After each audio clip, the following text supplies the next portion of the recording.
Hello mga katoto. Parang nagustuhan ko mag-vlog ngayon. Nakita ko si Miss Bea Alonso kasi ayan no, bumibili ng kwek-kwek. And then naalala ko bigla si John Lloyd Cruz.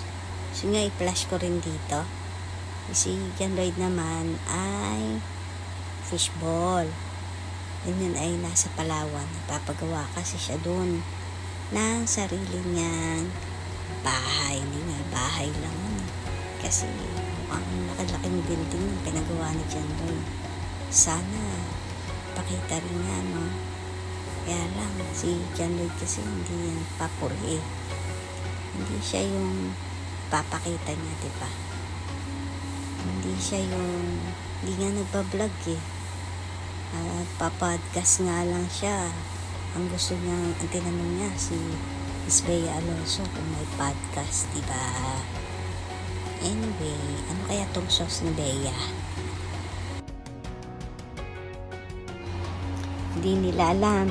Si John Lloyd mismo yung may-ari ng pinagagawa dun sa Palawan. Pagkamalang pa nga nila na nagtitinda ng fishball, bumibili lang naman ng fishball. Eto rin si Miss Bea Alonso, diba? Bumibili din siya. Yan mga idol. Parang tayo din lang, diba mga katoto?